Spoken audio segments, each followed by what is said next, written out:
Hi, I'm Dr. Mache Seibel. I'm the editor of the Hot Years magazine. I have the pleasure today of speaking with Dr.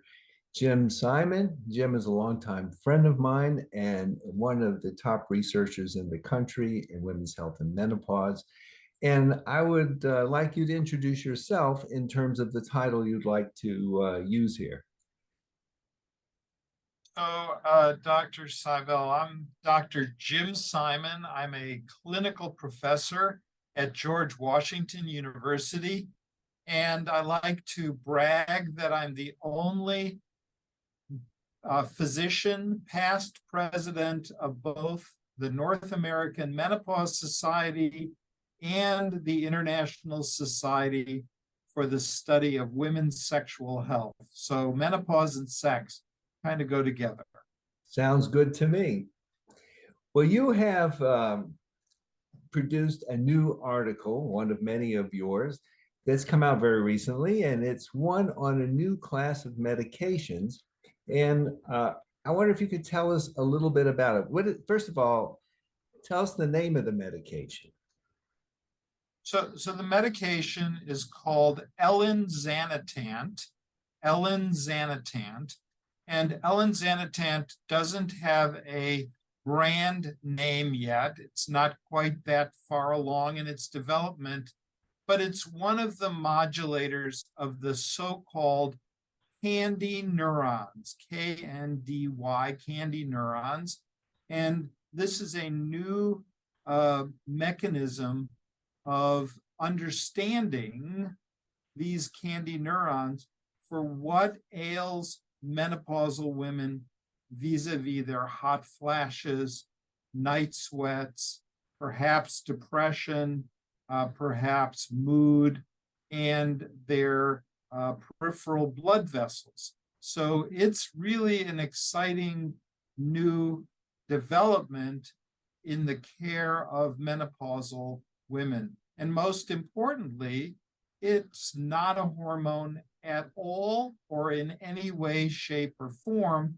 So women who may not use hormones, prefer not to use hormones, cannot use hormones, etc., for hot flashes and sleep, could still use this class of therapies.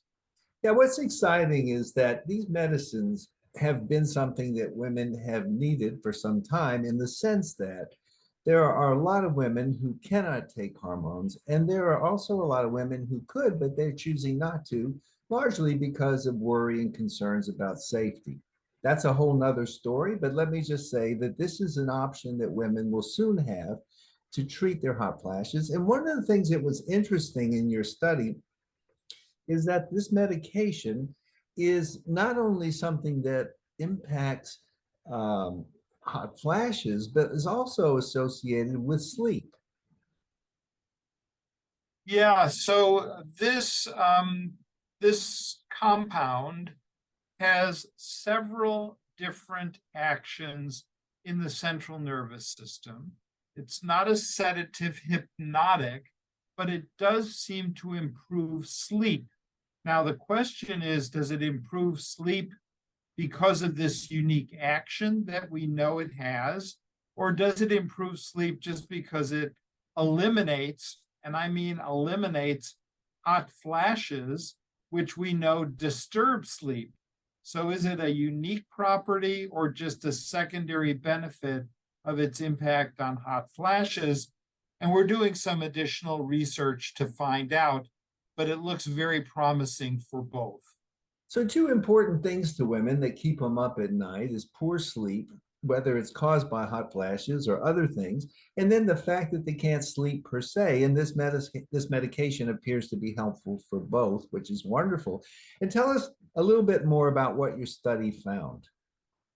So, using this new compound, elinzanetant, we found that a particular dose, not important to discuss at this point, but a particular dose was able to reduce hot flashes, night sweats, and disturbed sleep in a very short period of time, in a matter of a week or so, and to do so in terms of those hot flashes by 80 or more %. So women still may have had an occasional hot flash, but more than 80% reduction in hot flashes in just a week or so. That's pretty amazing and very exciting.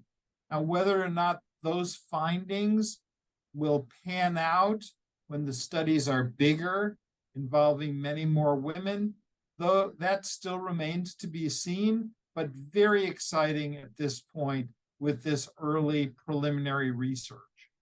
So we have a medication. It's not an estrogen, and it's taken as a pill, as I understand, once a day.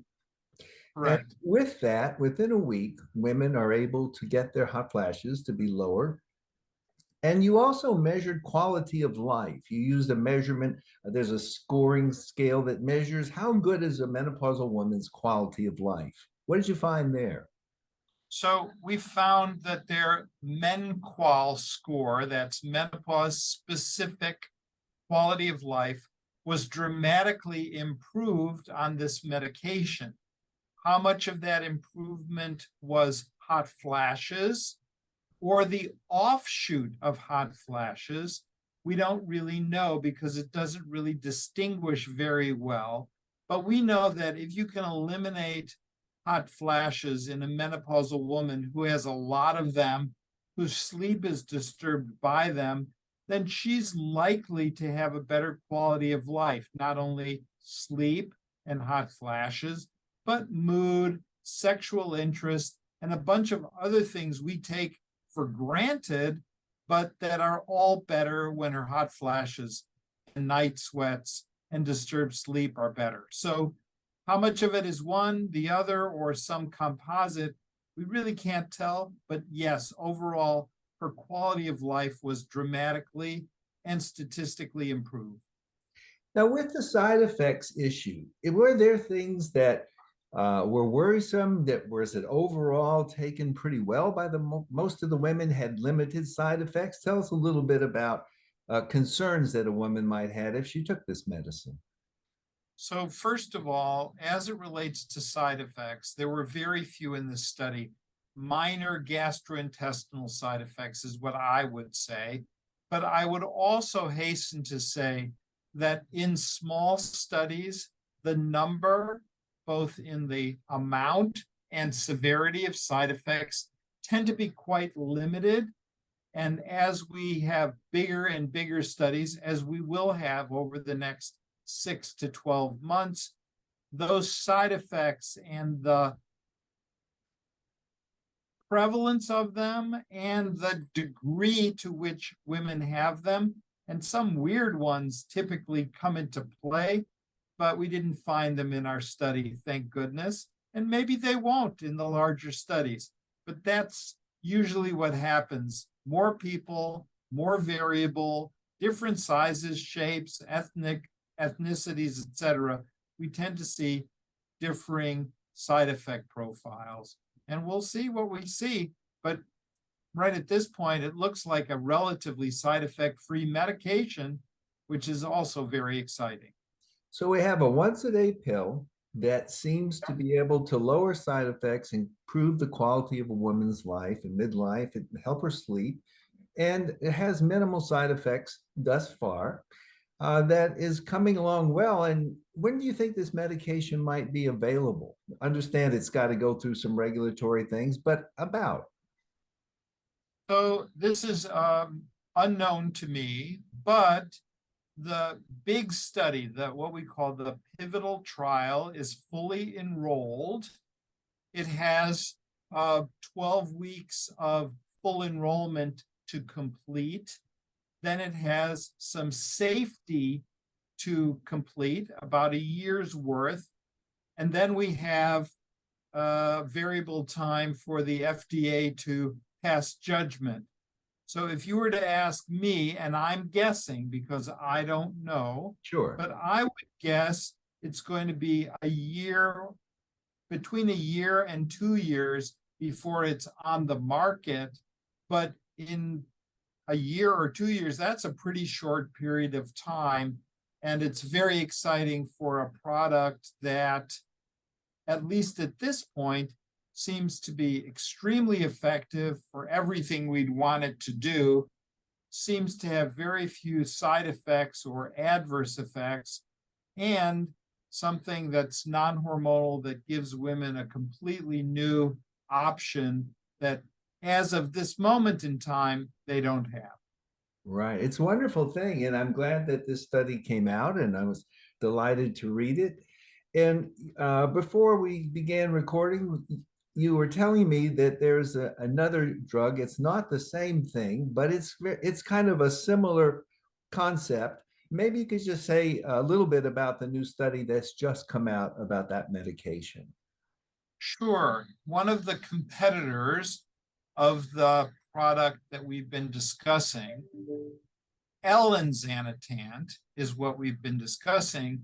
Its first cousin, fezolinetant, these names are amazing, fezolinetant, is a little farther along, being developed by a different company, and it's likely to get FDA approved or not sometime this summer.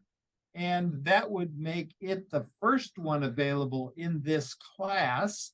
And just this week, the 12-month safety study, that is the 12 months of safety on this competitive product, was published in the OBGYN literature, and it looks like it's very safe, which bodes well both for the fezolinetant product, which will come to market first, and hopefully has some a carryover effect in safety, for example, for the elinzanetant product, which is coming in a year or two, because they're both part of the same therapeutic class.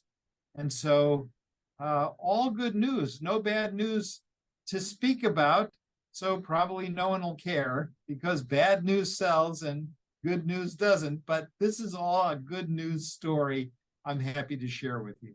Yeah, thank you very much. It sounds like we have two medications that are being developed kind of side by side. One of them's probably about a year ahead of the other, or at least a half a year to a year ahead of the other, that will be useful for helping women with hot flashes. That's an alternative to estrogen, that's not an estrogen, not a hormone, and works through pathways in the brain that make it effective both for hot flash reduction and even sleep and quality of life. So very exciting. And thank you very much for sharing that. It's really my pleasure to share really good news that will help many women following their menopause. Thank you.